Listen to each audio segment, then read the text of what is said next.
नमस्कार। त्रिशला फाउंडेशन के YouTube channel का हमारा मुख्य उद्देश्य वैज्ञानिक तथ्यों पर आधारित सेरेब्रल पाल्सी से संबंधित सभी जानकारियां आप सभी तक पहुंचाना है। यदि आपको हमारे YouTube चैनल पर उपलब्ध वीडियो से जानकारी अच्छी लगती है और सेरेब्रल पाल्सी पर आने वाली सभी जानकारी पर नजर रखना चाहते हैं तो आप हमारे YouTube चैनल को सब्सक्राइब करें। नमस्कार। त्रिशला फाउंडेशन के YouTube चैनल में हमारे सभी अभिभावकों, हमारे थेरेपिस्ट, हमारे जो विशेषज्ञ हैं, सोशल वर्कर, सभी का स्वागत है। आज हम एक बहुत विशेष विषय पर चर्चा करने जा रहे हैं जिनका सेरेब्रल पाल्सी के ओवरऑल ट्रीटमेंट में बहुत बड़ा रोल होता है। सेरेब्रल पाल्सी बच्चों में बैलेंस की बहुत बड़ी समस्या होती है जिसकी वजह से अपना शारीरिक संतुलन नहीं बना पाते हैं। मांसपेशियों में कहीं पर एबनॉर्मल मूवमेंट्स होता है, सख्तपन होता है, बहुत ज़्यादा लचीलापन होता है जिस शरीर का लोड नहीं ले पाते हैं और ताकत की भी प्रॉब्लम्स होती है। तो बच्चों को चलने के लिए, काम करने के लिए अक्सर ऐसे बच्चों के लिए विशेष शूज, आर्थोसिस, ब्रेसेस की जरूरत पड़ती है। लेकिन अक्सर देखा जाता है कि सही ढंग से जो आर्थोसिस नहीं मिल पाने के कारण वो बच्चा जो अपना परफॉर्मेंस उसको करना चाहिए वो नहीं कर पाता है। और एक सही ढंग से हम आर्थोसिस दे दिया जाए तो उस बच्चे की कार्यशीलता, गति, चलने की क्षमता में बहुत अंतर आता है। ये जो ब्रेसेस होते हैं उम्र के साथ, समस्याओं के साथ, वजन के साथ में विभिन्न तरह के चेंजेस भी करने की जरूरत पड़ती है। केवल एक तरह के आर्थोसिस पहनने से ऐसे बच्चों में बहुत कुछ अच्छे परिणाम नहीं दिए जा सकते हैं। और आर्थोसिस जो स्पेशल शूज होता है उससे बच्चों को फायदा तो होता ही है लेकिन नुकसान भी हो सकता है। तो इन सब चीजों के बारे में हमारे थेरेपिस्ट को, हमारे विशेषज्ञों को, बच्चों को जानकारी होना बहुत जरूरी है। तो आइए आज हम बात करते हैं ऐसे स्पेशल शूज, आर्थोसिस, उसमें क्या मॉडिफिकेशन कर सकते हैं जिससे बच्चों को अच्छा फायदा मिले। सर्वप्रथम ये हम देखेंगे जो आर्थोसिस होती है अंगों के आधार पर डिजाइन की जाती है, जैसे पैरों के लिए, हाथों के लिए, और रीढ़ की हड्डी में कंट्रोल नहीं है तो स्पाइनल आर्थोसिस होती है। प्रथम भाग में हम लोअर लिम्ब आर्थोसिस का जो स्पेशल शूज होता है उसके बारे में बातें करेंगे। हम जानते हैं जो स्पास्टिक या डिस्काइनेटिक सेरेब्रल पाल्सी बच्चे होते हैं इन पे जो स्पेशल शूज या आर्थोसिस नाम लें उसका उद्देश्य क्या होता है? विकृति को रोकना, जो पैरों में तिरछापन है उसको रोकना होता है, खड़े होते वक्त एक स्थिर आधार प्रदान करना है, चलने की जो गतिशीलता होती है उसमें सुधार करना होता है, और जो मांसपेशियों में अबनॉर्मल एक्टिविटी होती है उसको कंट्रोल करना होता है जिससे कार्यप्रणाली में सुधार हो जाए। जब भी हम आर्थोसिस पहनाते हैं, जैसे एफओ मान लिया, एफओ के बारे में लगभग हमारे सभी पेरेंट्स जानते होंगे, तो उसको पंजे से लेकर के घुटने तक के नीचे तक का रहता है। तो उसमें जो पंजे के पास में जो जोड़ होता है उसको तो स्थिरता प्रदान करता है। स्थिरता एक तरफ उसने प्रदान कर दिया तो घुटने पे जो चलने में जो गति होती है, जो एक बैलेंस होता है वो अच्छा उसको मिल जाता है, धारा प्रवाह गति देता है। और एक ये भी जानकारी होना चाहिए कि पहले जब हमारे देश में या पूरी दुनिया में पोलियो के केसेस बहुत ज्यादा थे तो वो जो पोलियो होता था वो असंतुलन का केस नहीं होता था, उसमें मांसपेशियां कमजोर होती थी, हाथ पैरों में तिरछापन आ जाता, छोटापन हो जाता था। तो उसमें पहले हम लोग देते थे कैलिपर जो कि स्टेनलेस स्टील, लेदर के बने हुए होते हैं। लेकिन सेरेब्रल पाल्सी बच्चों में जो संतुलन की प्रॉब्लम्स होती है तो हैवी वेट के कैलिपर और बड़े लंबे चौड़े कैलिपर का इस्तेमाल करने से संतुलन अच्छा नहीं होता है, क्योंकि ऐसे बच्चों के बहुत ज्यादा सपोर्ट सिस्टम आर्थोसिस के द्वारा दी जाए तो बच्चे बहुत अच्छा बेहतर परफॉर्मेंस नहीं कर पाते। तो इसलिए इनको छोटे से छोटे आर्थोसिस देना चाहिए, हल्के वजन के देना चाहिए, और वो बनकर तैयार होता है पॉलीप्रोपाइलिन का, जिसके बारे में हम लोग आज बताएंगे। अब आर्थोटिक्स का उद्देश्य क्या होता है? मैंने पहले ही बताया, चलने के दौरान एक स्थिर आधार प्रदान करना, माने संतुलन जब तक नहीं होगा बच्चा खड़ा नहीं हो पाएगा, एक वो होता है। दूसरा, एक चलने की जो एक कुशल चाल, चलने की कुशलता जो एक मिल जाए, कि चलने की जो एक नॉर्मल पैटर्न होता है उसके बारे में अभी हम दिखाएंगे, वो बच्चे को मिल जाए। और जब बच्चे में पैरों में तिरछापन बहुत ज्यादा रहता है, मांसपेशियों में कमजोरी रहती है, संतुलन नहीं होता, तो उसको बहुत एनर्जी खर्च करना पड़ता है। जैसे मान लिया हमको कुछ 500 मीटर जाना पड़े, तो जो नॉर्मल बच्चों को जो एनर्जी एक्सपेंडिचर होता है सेरेब्रल पाल्सी वाले बच्चों को 3 टाइम्स ज्यादा एनर्जी एक्सपेंडिचर करना पड़ता है उसको चलने में। तो जब हम आर्थोसिस दे देते हैं तो एनर्जी एक्सपेंडिचर थोड़ा सा कम हो जाता है। और जिन बच्चों में स्पास्टिटी होती है, जो कि कॉमन पार्ट होता है सेरेब्रल पाल्सी का, स्पास्टिक सेरेब्रल पाल्सी का, वो कड़ेपन के प्रभाव को जो सूज होते हैं वो कम कर देते हैं, उसको कंट्रोल कर लेता है। एक ऐसा वातावरण बच्चे के लिए तैयार हो जाता है आर्थोसिस से, जिसमें बच्चा अपना कदम बार बार उठा सके, एफिशिएंट हो, लेस एनर्जी एक्सपेंडिचर हो, और इसको एक कंफर्टेबल फील करे। ये आर्थोटिक्स का इस्तेमाल होता है, उसका उद्देश्य होता है। इसकी वजह से विकृति को रोकने में, विकसित होने में भी सहायता मिलती है। मांसपेशियों को सिकुड़न से रोकता है, मतलब सख्तपन होने से रोकता है। छोटे जो मांसपेशियां उनको करने से रोकता है। पंजे की विशेषता हम लोग आर्थोसिस जरूर देते हैं, तो टखने, एड़ी, पंजे के जोड़ को उपयुक्त सिधाई में रखता है। जैसे पंजा पैर जो होता है, बच्चे संतुलन बना लेते हैं। यदि मांसपेशियां कमजोर होती हैं तो उसको बचा के रखता है, असमान गति को नियंत्रित करता है, और सर्जरी के बाद पैरों को रक्षा करता है, बचाता है, उससे डैमेज ना होने पाए। एक ज्यादा बच्चे ने वजन डाल दिया, गलत तरीके से गिर गया, तो उसे चोट लग सकती है, मांसपेशियों में रप्चर हो सकता है, तो ब्रेसेस से बच जाता है। और जैसे संतुलन बनेगा, पैरों में स्थिरता प्रदान होगी, तो गिरने से बचेगा, वो अंगों को चोट से बचाएगा। और जब हमने पैर में आर्थोसिस दे दिया तो घुटने पे जो मूवमेंट होता है, तो उसको काम करने में, प्रॉक्सिमल जॉइंट को फंक्शनिंग में एक उसको सहायता करता है। अब सबसे बड़ी चीज ये आती है कि आर्थोसिस के इस्तेमाल को कैसे डिसाइड करें। कि देखा जाए सेरेब्रल पाल्सी के बारे में बात करते हैं तो हम अक्सर बोलते रहते हैं, विभिन्न लेक्चर आप लोगों ने यूट्यूब पे सुना होगा, तो जाना होगा कि सेरेब्रल पाल्सी के 100 बच्चे लिए जाएं तो बहुत मुश्किल होता है कि 2 बच्चे एकदम एक जैसे हो, तो हर बच्चों की रिक्वायरमेंट अलग अलग होती है। तो ब्रेसिस की जरूरत उनके चलने की क्षमता पर डिपेंड करता है। चलने की क्षमता के बारे में अभी हम बात करें, जेम्स लेवल के बारे में। मांसपेशियों के तनाव में असमानता कैसा है, हाइपोटोनिक है कि नॉर्मल है कि डिस्काइनेटिक है। डिस्काइनेटिक में है तो बहुत ही हमको एक सपोर्ट सिस्टम की जरूरत पड़ती है। स्पास्टिक है तो स्पास्टिटी को कंट्रोल करने की जरूरत पड़ती है। हाइपोटोनिक है तो पूरी तरह से एक रिजिड आर्थोसिस देने की जरूरत पड़ती है। तो ये डिपेंड करता है किस तरह से है उसकी problem. Position of foot on weight bearing, मैंने खड़े होने पर पंजे की स्थिति क्या है, पंजा अंदर जा रहा है, एड़ी उठा लेता है कि बाहर जाता है, उसके बारे में भी हम बात करेंगे। और हर बच्चों की एक चलने की एक स्थिति होती है, गेट एनालिसिस जो फंक्शनल मूवमेंट्स होता है वो मेन होता है कि बच्चे में क्या, जूते में उसमें क्या फेरबदल करना है और क्या जरूरत उसमें है। मसल पावर कितनी है, मसल पावर जैसे बहुत कम कुछ बच्चों में होती है तो उसमें फिक्स वाला देते हैं। मसल पावर कंट्रोल बहुत अच्छा है तो डायनेमिक देते हैं।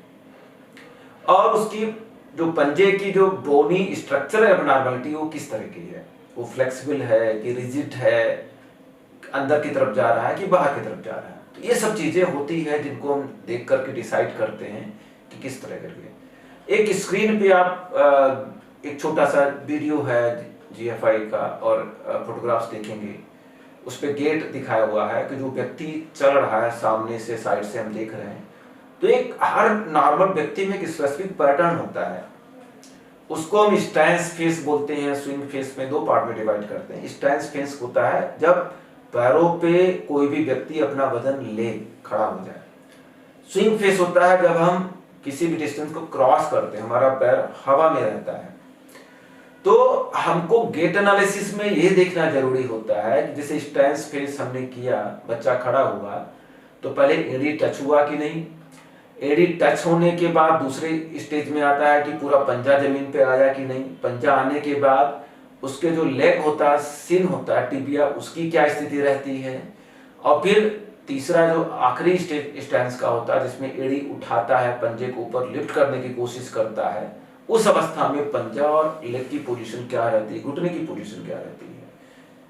उसके बारे में हम जब डायप्लेजिक या हेमिप्लेजिक सेरेब्रल पाल्सी के बारे में देखेंगे तो उसके बारे में हम लोग डिसाइड कर सकते हैं कि किस तरह का, तुरंत हमको क्लियर हो जाएगा कि कौन से जूते की जरूरत पड़ती है।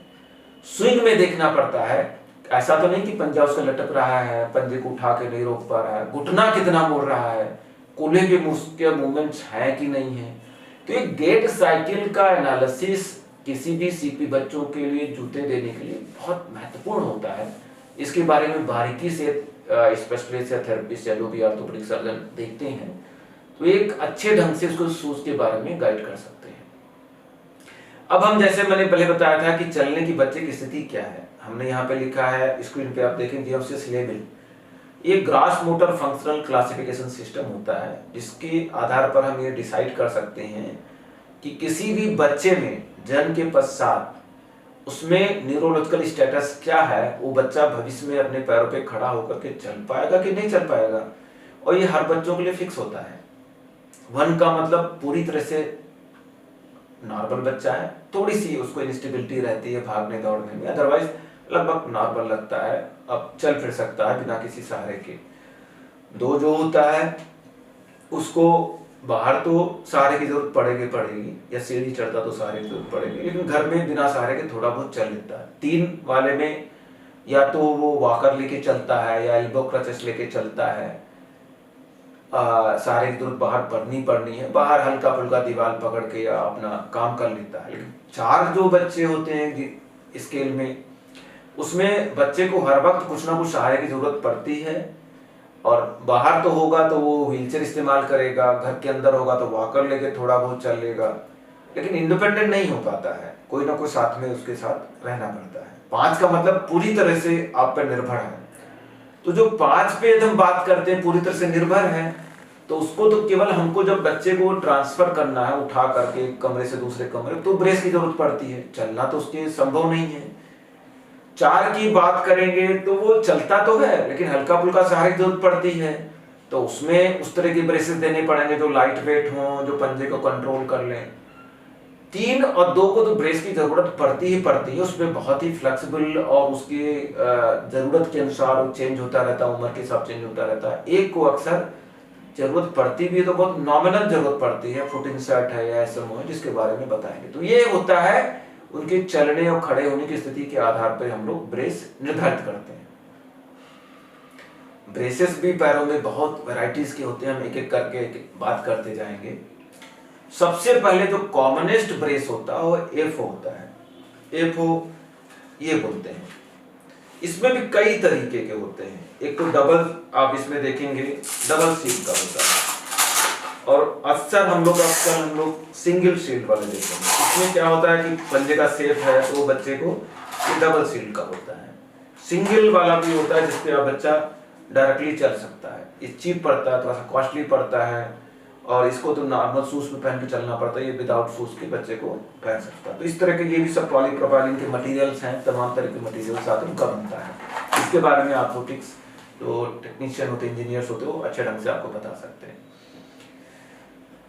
ये सबसे कॉमनेस्ट ब्रेस होता है सेरेब्रल पाल्सी के लिए, एफओ होता है। इसका जो मेन पर्पज होता है पंजे और टखने को स्टेबलाइज करना, स्थिरता प्रदान करता है, जैसे चलने में पंजे और टखने और पैर की वजह से कोई प्रॉब्लम उस बच्चे में ना आने पाए। और दूसरा, स्थिरता जब उसने पंजे और टखने पे प्रदान कर दिया तो इसमें क्या होता है कि बिना एनर्जी एक्सपेंडिचर को बढ़ाए हुए, ऊर्जा ज्यादा खर्च किए हुए, वो उसी बच्चे की गति को बढ़ा देता है, क्योंकि नियंत्रण बहुत अच्छा आ जाता है। बच्चा अपना ध्यान पंजे और टखने को कंट्रोल करने में नहीं लगा पाता है, उसको बस चलने पे प्रयास करना, कूल्हा और घुटने पे उसको देखना होता है, तो कम किया जा सकता है। अब इसमें वैरायटीज की बात करेंगे तो सबसे पहला वैरायटी हम लोग बात करेंगे सॉलिड एफओ की। ये हमारे सामने है, ये देखेंगे, ये सॉलिड एफओ 2 तरीके का होता है। एक तो सॉलिड एफओ ये है जिसमें नीचे सोल लगा दिया तो बच्चा इसको पहन के चल सकता है, सिंगल पार्ट है, चीप है और बेस्ट होता है। दूसरा होता है डबल सेल का, जो मैंने पहले बताया, ये डबल सेल होता है, इसको आप स्पोर्ट्स शूज में डाल करके पहन सकते हैं, वो होता है। इसमें क्या होता है कि इसकी वजह से टकने पे गति नहीं होती, क्योंकि फिक्स दिया गया है इसमें, ठीक। तो ये जो बच्चा खड़ा होगा तो पूरी तरह से टखना और पंजा उसका स्थिर रहेगा, कोई मूवमेंट टखने पे नहीं हो पाएगा। इसकी वजह से क्या होता है कि बच्चा जब चलता है तो उसको चलने में ज्यादा एनर्जी एक्सपेंडिचर करना पड़ता है, और इसका इस्तेमाल हम तभी करेंगे, कई कारण होते हैं कब इस्तेमाल करेंगे, जब लगेगा कि पंजे कोई नियंत्रण नहीं है, पंजा ऊपर नीचे दोनों तरफ ज्यादा पूरी तरह से फ्लेल है, या चलते वक्त घुटना बच्चे का मुड़ जाता है, क्योंकि जब हमने स्थिरता यहाँ प्रदान कर दी तो पंजा रुका रहेगा, उसका लेग सीन होता वो भी रुका रहेगा, तो उसकी वजह से उसमें स्थिरता मिल जाती है। तो आपने जाना कि सॉलिड एफओ की जरूरत कहां पड़ती है, जिसमें पंजा पूरी तरीके से काम नहीं करता हो, गिर जाता है, ताकत नहीं है पूरी तरीके से, या किसी ने जो काफ मसल होती है बच्चे के पीछे वो ऑपरेट कर दिया है, टेंडन पूरा लैक्स हो चुका है, जिसमें घुटने पूरी तरीके से मुड़ जाते हैं, ताकत नहीं है घुटने में, उनमें इस्तेमाल किया जाता है। अब उसके बाद हम लोग बात करते हैं पीएलएसओ की। पीएलएसओ क्या होता है, स्क्रीन पे आप देखेंगे आप उसको, तो पीएलएसओ का मतलब स्क्रीन देखेंगे उसमें भी फिक्स होता है, लेकिन फिक्स में क्या होता है उसकी जो पीछे की जो पोर्शन होता है थोड़ा सा पतला होता है, तो थोड़ा सा स्लाइट मूवमेंट उसके एंकल जॉइंट पे उसके होता है। एंकल का मतलब हुआ टखने के ऊपर थोड़ा सा ऊपर थोड़ा सा नीचे की तरफ जाता है, ये होता है। इससे क्या होता है कि बच्चे को चलने में जो रॉकर होता है, जो मैंने बताया क्या फर्स्ट पार्ट में एड़ी पहले रखता है, फिर पंजा रखता है, फिर एड़ी उठाता है, ये जो 3 गति होती है इसमें थोड़ा सा उसको सहायता मिल जाती है और चलने फिरने में आसानी हो जाती है। और जो पीएलएसओ होता है जो स्क्रीन पे आप देख रहे हैं, इसको नॉर्मल जूते में पहन करके बच्चा चल सकता है। तो जो बच्चे स्कूल जाते हैं जिनमें अर्ली क्राउचिंग है, जिनका बच्चा ड्रॉप हो जाता है, जिनमें पंजे फ्लेल है, जैसे मैंने बताया था हल्का सा स्पासिटी है, ऐसे बच्चों में पीएलएस का इस्तेमाल हम लोग कर सकते हैं और एक कॉस्मेटिकली अपीलिंग होता है बच्चों के लिए। अब हम लोग बात करेंगे हिंज एफओ के बारे में।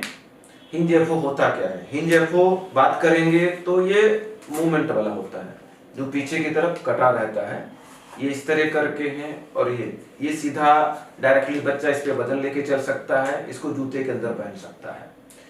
इसके मूवमेंट की होने की वजह से एंकल में मूवमेंट अच्छा खासा होता है, तो एनर्जी एक्सपेंडिचर उसका बच्चे का कम हो जाता है, एक्टिविटी करते वक्त चलने वक्त उसके मूवमेंट नॉर्मलाइज हो जाते हैं और गति करने में आसानी होती है।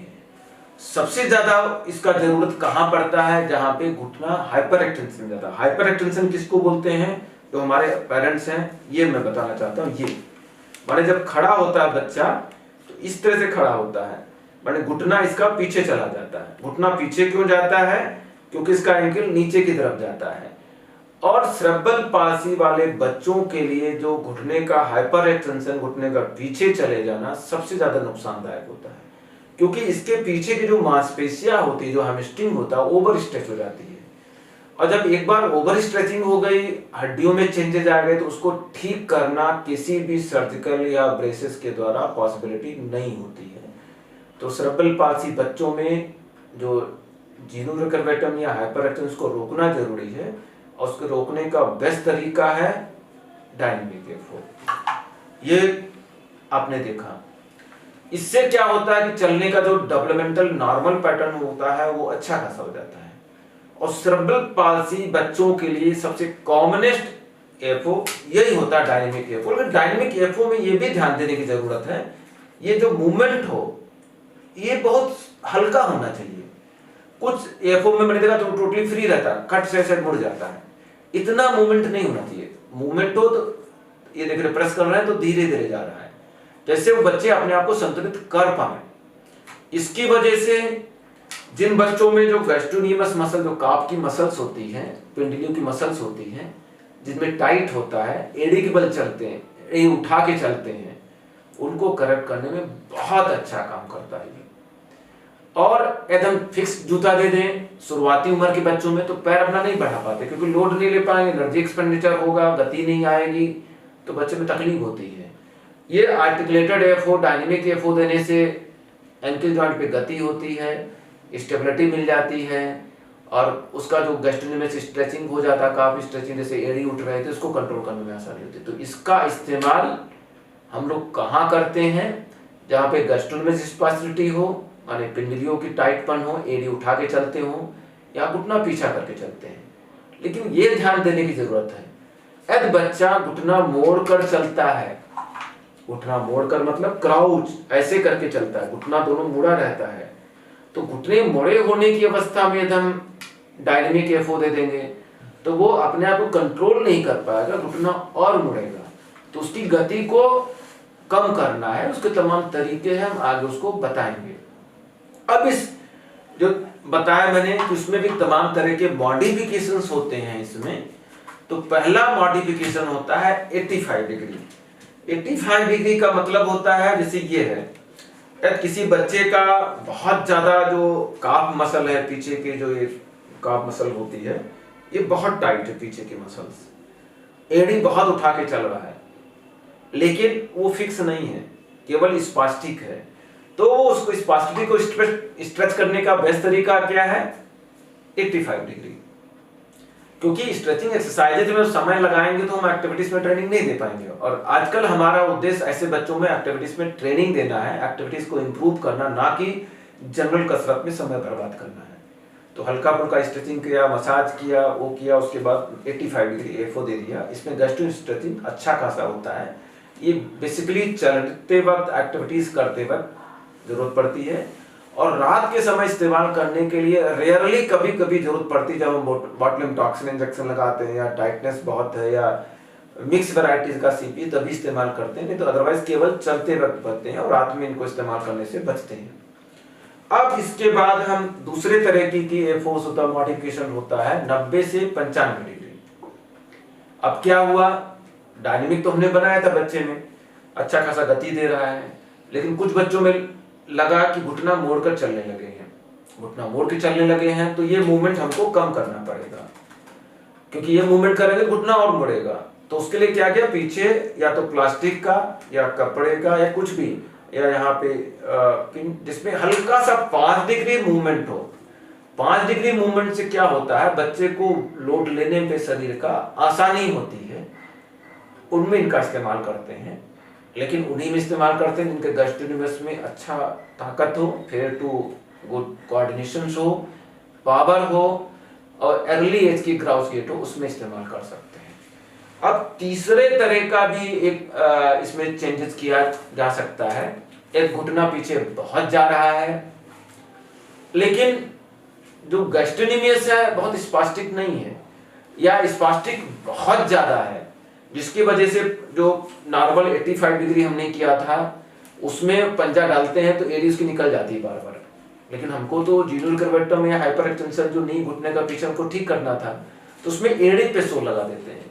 जब एड़ी पे सोल लगा देते हैं तो बच्चा जब भी चलेगा तो घुटने को मोड़ कर चलेगा, क्योंकि सीधा होकर के नहीं चल सकता, घुटना पीछे नहीं, क्योंकि इसका जो लेग है ऐसे हल्का सा मुड़ गया, तो जब मुड़ गया तो घुटने को मोड़ के चलेगा। तो ये बहुत इफेक्टिव तरीका होता है हाइपर एक्सटेंशन ऑफ नी को करेक्ट करने के लिए। बच्चा 85 डिग्री पे नहीं पहन पाता है, कोई कारण है। ये तीसरा मॉडिफिकेशन हो गया। उसके बाद हम बात करते हैं चौथा मॉडिफिकेशन, ऐसे पंजों के बारे में। जैसे कुछ बच्चे होते हैं, देखा होगा कि अक्सर जब बच्चे चलते हैं, डायनेमिक जो इस डायप्लेजिक स्पास्टिक सेरेब्रल पाल्सी बच्चा होता है, तो अक्सर पंजा जो होता है बाहर की तरफ टूट जाता है, तो ये पंजा बाहर की तरफ चला जाता है। मान ली पंजा जो ऐसे सीधा पड़ने के बजाय बाहर की तरफ जाता है, और जो आर्च होता है, आर्च उसमें समाप्त हो जाता है। यदि वो अभी कम उम्र का बच्चा है, अक्सर क्या होता है हम गलत तरीके से कसरत करते हैं, टीए जो काफ मसल उसकी स्ट्रेचिंग खूब करा देते हैं, तो धीरे धीरे काफ मसल की ओवर स्ट्रेचिंग करने के चक्कर में जो हमारा मीडियल आर्च होता है उसको हम ब्रेक कर डालते हैं। तो आर्च खत्म हो गया, तो पंजा बाहर की तरफ भागने लगेगा। तो शुरुआती उम्र में तो हम ऑपरेशन नहीं करेंगे, उसको रोकने की जरूरत होती है। तो रोकने के लिए क्या करते हैं, पंजे में जो मीडियल आर्च पे देखा जाए तो वहां पे एक ज्वाइंट होता है, इसको टैलोनेविकुलर ज्वाइंट कहते हैं। उस पे हम इसको मोल्ड करके, पंजे का जब हम प्लास्टर लेते हैं उसमें यहाँ पे मोल्ड करते हैं, तो मोल्ड करके देखेंगे यहाँ पे उठा हुआ है और ये अंदर का हिस्सा ज्यादा उठा, बाहर का हिस्सा कम है, तो इसको बोलते हैं मोल्डेड एफओ, हम लोग नाम दिए हैं। मैंने पंजे को हल्का सा फिक्स कर लेते, क्योंकि जब बच्चा खड़ा होगा तो इसमें लॉक हो गया तो पंजा बाहर को नहीं जाएगा। इसके साथ में यहाँ पे बाहर की तरफ सपोर्ट लंबा देते हैं, यूजुअली इतना लंबा सपोर्ट नहीं देते, यहीं तक देते हैं, लेकिन इसमें लंबा सपोर्ट कि पंजा बाहर की तरफ निकलने ना पाए। तो ये छोटे उम्र के बच्चों में जिसमें प्लानर वल्गस फिट है, उसको रोकना है, सर्जरी अभी नहीं करना है, तो इस तरह करके मोल्डेड एफओ दे देते हैं, तो इसको हम लोग कंट्रोल कर सकते हैं। अब उसके बाद हम बात करते हैं कि कुछ ऐसे बच्चे हैं जिसमें इक्वानस डिफॉर्मिटी है, उसको अभी हम सर्जरी नहीं कर सकते हैं, कुछ कारण है, या क्राउचिंग में जाने से उसको रोकना है, क्या करें, कैसे करें? सर्जरी कंट्राइंडिकेशंस है, या स्पास्टिक बहुत ज्यादा है, सर्जरी को डिले करना है, या प्रॉब्लम कुछ और अलग सा है, तो उसको देखा गया है कि इस तरह के इक्वानस पोजीशन में, क्योंकि अब सबको खराब लगेगा कि अरे ये पंजा तिरछा है, तो उसी अवस्था में आपको इक्वानस पोजीशन में क्यों जूते बनवाए गए हैं। बेनिफिट ये इसका है कि जो हम जबरदस्ती उसको खींच करके हम 90 डिग्री में नॉर्मल पोजीशन में लेके आ रहे थे, उसकी वजह से उसका आर्च ब्रेक हो रहा था, एड़ी बार बार निकल जा रही थी। तो जिस भी पोजीशन में, फंक्शनल पोजीशन में बच्चे का पैर आ रहा है, उसी पोजीशन में हमने एफओ बना दिया, उससे उसकी स्टेबिलिटी बहुत अच्छी मिल जाती है। लेकिन रेयर सिचुएशंस होता है, लेकिन कुछ सिचुएशन में इसको देने से उसका जो पंजे का जो शेप है वो खराब नहीं होता है, और उसको लंबे समय तक पंजे के शेप को हम मेंटेन कर सकते हैं। ये इसका बेनिफिट होता है। ये जरूरत के अनुसार, जरूरी नहीं इतना एंगल हो, किसी में 95 डिग्री, किसी में 100 डिग्री, ये सर्जरी के बाद भी कर सकते हैं, या सर्जरी जब नहीं कर सकते उन बच्चों में इस्तेमाल किया जाता है। अब कुछ और भी मॉडिफिकेशंस हैं, वो आपने देखा बहुत सारे मॉडिफिकेशन, हमारे पेरेंट्स को थोड़ा कंफ्यूज है। ये बेसिकली आर्थोटिक्स जो हमारे लोग हैं उन लोगों के लिए है, थेरेपिस्ट के लिए है। स्ट्रैप देख रहे हैं, ये हमने अंगूठे का स्ट्रैप दिया हुआ है। कुछ बच्चों का जो पैर अंगूठा होता है बाहर की तरफ जाता है, रोक नहीं पाते हैं, हमने आर्च दिया हुआ है, बाहर की तरफ सपोर्ट सिस्टम दिया हुआ, उसके बाद भी नहीं रोक पाती, तो अंगूठे पे जो हैलस वल्गस, पंजे का अंगूठा बाहर जाना, ये बहुत कॉमन होता है सर्विकल पाल्सी में, तो उसको करेक्ट करना, उसको रोकना बहुत इंपॉर्टेंट होता है। उसके लिए हम लोग स्ट्रैप इसको देते हैं जिससे ये रुक जाता है। एक पंजा जो अंगुलियां हैं बहुत ही, वो एक के ऊपर चढ़ रही है, दूसरा स्ट्रैप भी हम लोग दे सकते हैं। तो एक ये होता है। दूसरी चीजें हमको देखना है कि पंजा जो बच्चे का सेरेब्रल पाल्सी का अंदर की तरफ जाता है तो हाई वाल अंदर की तरफ देना है। पंजा बाहर की तरफ, जैसे प्लानर वल्गस फिट में बताया था मैंने, बाहर की तरफ जाता है तो बाहर की तरफ हाई वाल देना है।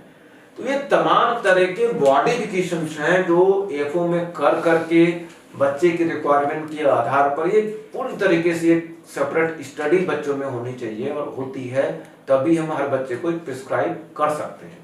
अब और भी चीजें हैं, उसको कैसे, एक बच्चे में बहुत डिस्टोनिया है, डिस्काइनेटिक बच्चा है, उंगलियों को पूरा मोड़ लेता है, उंगलियां उठी रहती हैं, उसमें भी मॉडिफिकेशन हम लोग कर सकते हैं। जैसे होता है, जैसे देखिए कि ये हमने आप साइड से देखेंगे तो ये उठा हुआ पोर्शन है, ये उंगलियों को सपोर्ट करता है। जब हम चलते हैं तो एड़ी हमारी पूरा जमीन पे तो रहता है, उंगलियां ऐसे लटकी रहती है। बच्चे में टोन बहुत ज्यादा है, डिस्टोनिक है, तो उंगलियों को ऐसे बेंड कर लेता चलते वक्त, तो वो बैलेंस नहीं कर पाता है, तो उसके लिए सपोर्ट दे देंगे तो उसको बहुत ज्यादा जो एनर्जी एक्सपेंडिचर होता है, जो टोन होता है उसको कम कर, इसको टोन रिड्यूसिंग फीचर बोलते हैं। यहाँ पे एलिवेट कर दिया, मेटाटार्सल के हेड को एलिवेट कर दिया, और जब मोल्ड लें तो एड़ी का इतना अच्छा मोल्ड अंदर होना चाहिए जैसे एड़ी अंदर टॉगल ना करने पाए बच्चे का, या टॉगल कर गया तो पंजा बाहर या अंदर आएगा तो वो बच्चा संतुलन नहीं बना पाएगा। तो इतने सारे मॉडिफिकेशन हैं, इसकी जानकारी हमारे थेरेपिस्ट को, हमारे जो ऑर्थोटिक्स बनाने वाले लोगों को होनी चाहिए, और पेरेंट्स को रिक्वायरमेंट पता हो किस तरह का है, तो एक ऐसे बच्चों में बहुत इसका प्रभाव पड़ता है। अब हम आगे बात करते हैं एफआरओ के बारे में। एफआरओ एक विशेष तरह का एक शूज है जिसमें एफओ के ही होता है, इसको बोलते हैं फ्लो रिएक्शन ऑर्थोसिस। अब फ्लो रिएक्शन ऑर्थोसिस जरूरत क्यों है उसके बारे में मैं थोड़ा सा बताना चाहूंगा। देखिए क्या होता है कि एक होता है प्लांटर फ्लेक्शन एक्सटेंशन नी कपुल होता है। इसमें क्या होता है, जब बच्चा चलता है तो चलते वक्त क्या होता है, सबसे पहले ये करता है, माने पंजा जमीन पे पड़ता है, एड़ी उठी रहती है, और एड़ी उठी रहने के कारण क्या होता है, जो सोलियस मसल होता है, जो काफ मसल पीछे की तरफ होता है, उसका काम होता है। और जो सोलियस मसल होता है एड़ी पे, हील पे अटैच होता है, और ऊपर जाकर के घुटने के नीचे टिबिया पे अटैच होता है। तो जब भी वो नीचे करने की कोशिश करता पंजा जमीन पे ले जाने के लिए, तो टिबिया को पीछे की तरफ खींचता है, और खींचने से क्या होता है, घुटना उसका सीधा हो जाता है। तो इसको बोलते हैं प्लांटर फ्लेक्शन नी एक्सटेंशन कपल होता है।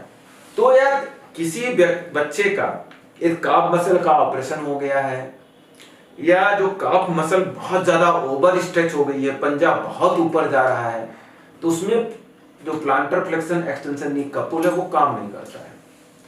जब काम नहीं करता है तो नॉर्मल एफओ जब देंगे उसको हम, तो वो इफेक्टिव नहीं हो पाएगा, क्योंकि घुटने को बेंड करके बच्चा चल रहा है।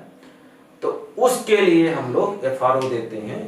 एफआरओ में क्या होता है, बच्चे का जो पैर होता है वो पीछे से ऐसे डालते हैं, और यहाँ पे आकर के फिक्स हो जाता है, और जब बच्चा ऐसे उठा करके इसको नीचे करने की कोशिश करता है, जैसे ये है, इसको एड़ी को उसने नीचे करने की कोशिश किया, तो ये घुटने को पीछे प्रेस करता है, और जब घुटने को पीछे प्रेस करेगा तो जो घुटना जो बेंड करके चल रहा था उसको सीधा कर सकता है।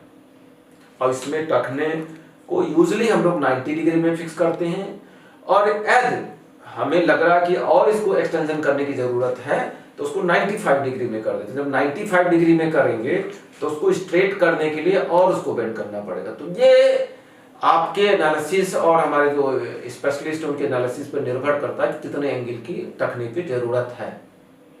अब इसकी जरूरत कहाँ है, घुटने के आगे की जो मांसपेशी क्वाड्रिसेप्स है उसका वीकनेस है, उसमें जरूरत पड़ती है।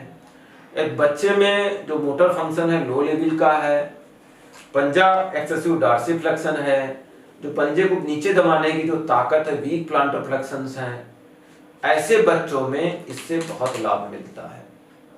और सबसे ज्यादा जो यूजफुल होता है जो ओल्डर बड़े बच्चे होते हैं और हैवी बच्चे होते हैं, कि जो हमने 95 से 90 डिग्री बताया वो अर्ली एज ग्रुप के बच्चों के लिए, जिनका वजन कम है, जिनमें थोड़ा सा कंट्रोल है, और जिनमें कंट्रोल नहीं है, जिनमें वीक कार्डियोसिप्स हैं, जिनमें ये सब प्रॉब्लम, उनके लिए ये है।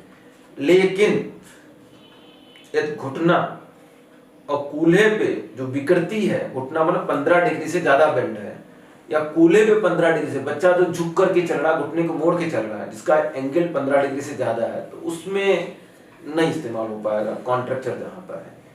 एक बच्चे का पैर बाहर की तरफ 15 डिग्री से ज्यादा जा रहा है तो भी एफआरओ पहनाने में प्रॉब्लम्स होगी, क्योंकि ये तो फिक्स है, ये स्ट्रेट कर दिया तो नहीं पहना पाएगा। प्लेनो वल्गस फिट ज्यादा सीवियर है तो उसमें इसका इस्तेमाल नहीं कर सकते हैं। ये तो हो गया एफआरओ के बारे में बात कर लिया। हम लोगों ने जो ब्रेसेस के ऊपर के जो लेक्चर के फर्स्ट पार्ट में सुना कि ब्रेसेस का इस्तेमाल कहाँ करते हैं, कब करते हैं, कैसे इनकी जरूरतें पड़ती हैं, और स्पेशली एएफओ के जो वैरायटीज हैं उसके बारे में विस्तृत रूप से जानकारी ली। जो भी अभिभावक, जो भी हमारे थेरेपिस्ट को सुन रहे हैं, कई बार सुनेंगे आप लोग, तो उसके बारे में बहुत जानकारी है। और भी कोई जानकारी होती है तो मेरे को इस कमेंट सेक्शन में डाल करके भेज सकते हैं। जो जानकारी लेना चाहते हैं उसके बारे में हम लोग वेलकम, हम लोग जरूर उसकी जानकारी देने की कोशिश करेंगे। कोई नई जानकारी हो तो हम लोग को शेयर करेंगे, उसके बारे में हम लोग चर्चा करेंगे, क्योंकि हमारा उद्देश्य ऐसे बच्चों को बेहतर बनाना है, और जो भी इनके लिए मॉडिफिकेशन हो पाए उनके लिए हम लोग प्रयास करेंगे। हमारा दूसरा पार्ट भी अगले हफ्ते आएगा, उसको आप सुनिए। इसमें इन एफओ एफआरओ के बाद के जो हमारे जो शूज हैं उनके बारे में हम लोग विस्तार रूप से चर्चा करेंगे। नमस्कार।